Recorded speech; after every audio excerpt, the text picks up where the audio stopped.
Alrighty then, we are fixing to bake ourselves some cube steak for a couple hours in an oven at 325. We are continually looking for affordable meals, and cube steak is one of them. So this is what I'm gonna cook today. This is what I'm gonna put in my sucky bags, my out of air vacuum sealer bags. So this gives us 2 meals for less than $7.50. This could not be easier to do. Cube steak is not, in my opinion, super flavorful. So you're gonna season it heavily, and you're also gonna season your flour. We'll also use this seasoned flour when we make our gravy before we put it in our casserole dish. So one of the easiest ways to tenderize cube steak is by beating it up. So I have pounded these, and I also do that on the ones that I'm going to put in the out-of-air vacuum sealer bags. Couldn't be easier. Save $1, okay? Get an affordable, delicious meal. Let's do this. So we're gonna dip our cube steak, which when you get in a restaurant is called, what the heck is it called? Chicken fried steak, because the breading on it resembles fried chicken. Okie doke, that's weird. So I've seasoned my meat. I've shaved myself some fresh Parmesan. I used my mandolin to slice some onions, and I am mixing 2 eggs, some milk, and I'm gonna put this Parmesan in there. So we're gonna flour our meat, dip it into our egg, and put it back in flour. Then we're gonna lightly pan fry it, because remember, we're baking this. You can then just pan fry it in your skillet. We do that as well, but we are going to bake it today, because you know, easy peasy, I got stuff to do. Then it can sit in there and cook for about 2 hours. It ain't hard. So here is our assembly line. Take our seasoned meat, put it into our seasoned flour. Shake off your little bit of excess, shake it off, shake it off. Dip it in our egg, milk, and Parmesan mixture. Got it all covered. Let the excess drip off, back into the flour. Could not be easier. It's a little messy on your fingers. If you want, you can wear gloves. I ain't no kitchen sissy. Except when it comes to handling raw pork, then I'm all about that. I also do it when I make meatloaf. So I'm just gonna make sure I get my flour on there, shake off my excess, and I'm gonna continue with my assembly line. This ain't hard, it's affordable, and it's gonna be delicious. Would I lie to you? No, I would not. So I'm gonna get my oil hot. I got a little pat of butter in there, and then we're gonna get our chicken fried steak, or floured and seasoned cube steak going in here. And then I'm gonna set them on this. And then we're gonna put our casserole together. Yes, we are. Yep. Because I'm pan frying something for safety, I always keep the lid available so that if, hell, I'm 100 years old, I could pass out, right? So I wanna cover it in case something happens. So, safety first. I've yet to have a kitchen fire and I'm 100 years old. Gotta let it get hot.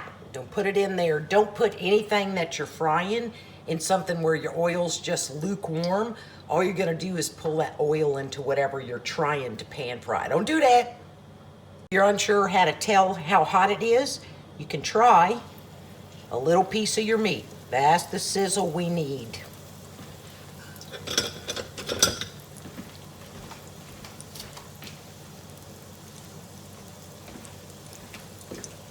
And don't overcrowd your meat because it will cool your oil off. So I'm just gonna do it in batches.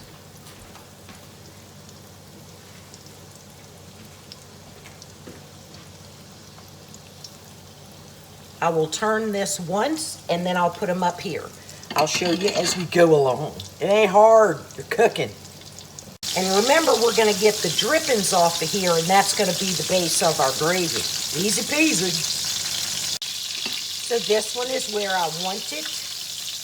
We're going to turn it over. Just one time.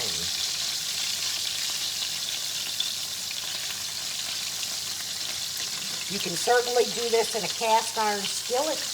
It's just too loud when I go to make the gravy for a video. So I can't do that.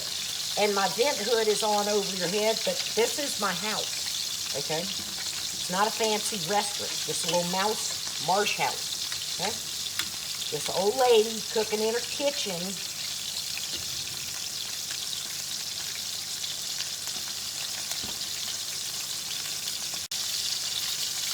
This one's looking good. Give a little flippy flip. Little flippy flip. And I'm going to continue to do them.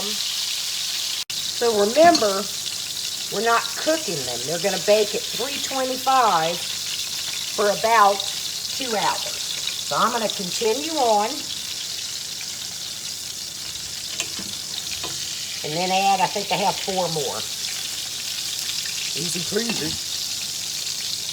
So here are our browned pieces, and this is what our skillet looks like right now. So I have turned the heat off, and I'm going to remove some of that grease because we don't need that much to make a gravy. It ain't hard. Just add some milk. So I've got my heat back on, and I have scraped a lot of our drippings off of here, and I got a lot of grease. So let's say that I find out when I add my flour that I do not have enough of the grease for my gravy. Well, I got it right there. And we're even gonna use the flour, the seasoned flour we had. Very, very affordable meal. And it's gonna look icky to you, and you're gonna be like, oh my God, when you do this in your own kitchen. Do not freak out. Please remain calm at all times as you simply put together a country white gravy. Hey, Leanne, look. I got a silicone whiskey whisk.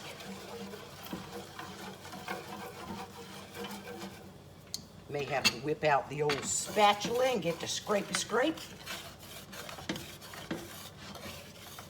It is not hard to do this. You can even do this with your own beef broth that you've home canned. Don't use that commercial stuff. It's like slightly yellowed or browned water. I don't understand. So I ain't doing it. And remember, I put some Parmesan in here, so don't freak out over that. This came back hot. Ass fast.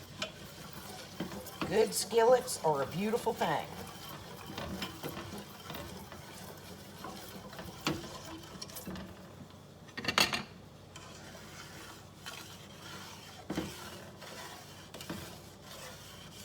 Woohoo! It's gonna cook off that flour taste. Takes no time at all. And I do put heavy pepper in this gravy. I'm gonna turn it up because we're gonna start stirring in some milk.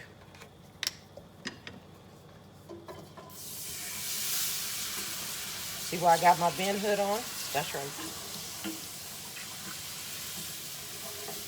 Stirry, stirry. It's just gravy, kids.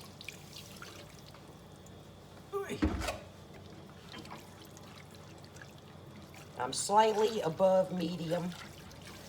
Just a wee bit. Let's get some pepper.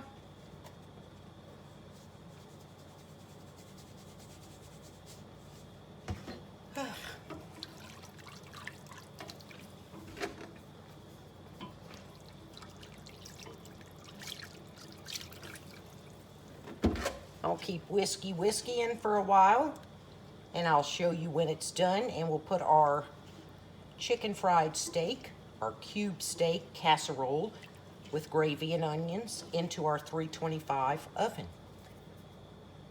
If you do not like the color of white gravy, you can use Kitchen Bouquet. It says it's a browning and seasoning sauce. I don't think it adds any flavor, but it'll turn it brown like a traditional gravy you might be you might like better. Just changes the color. So our gravy is gravying, and we're gonna keep it moving along. You'll feel it thicken up. Now let's put our casserole together. So I have lined out my chicken fried steak. Oops, I'm moving you, sorry. And now I'm gonna sprinkle some onions on the top, and then we're gonna pour the gravy over this, because I got things to do, and this will cook away in the oven for me. Ooh, these are powerful. My little mandolin released the Kraken on these. Holy cow. I did butter this casserole. People ask me all the time, what is this? It's a Longaberger from way back in the day. I've had it forever.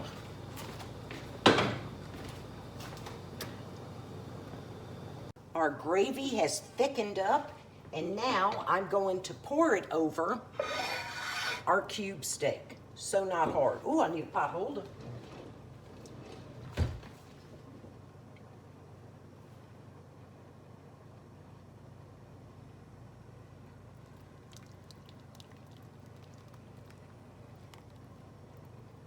Let's ladle the rest. Gotta get a non-holy spoon.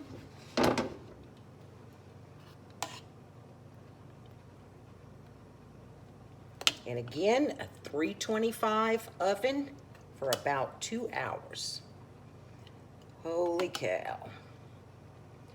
This is a beautiful thing.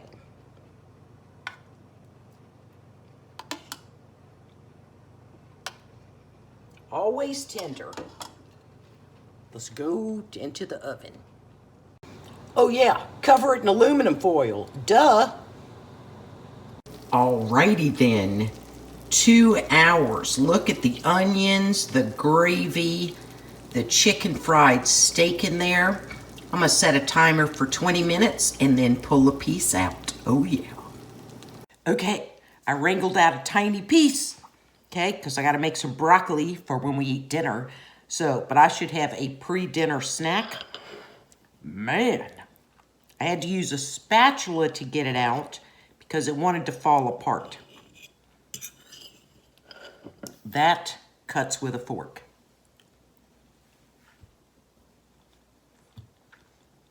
Oh, that gravy is righteous and the onion is perfect.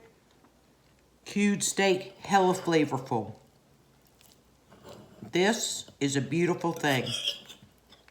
And while it cooked away for 2 hours, I was able to do 100 other things, which I totally dig. You can take the pieces out and make them the size that you want, because just with a spoon, you can cut them in half. This is beyond tender. It is just fantastic. Also, you can make them that size for children, and if children don't want the onions in it, just put onions in on one side. Could not be more delicious. Love it. Save $1, have a great meal.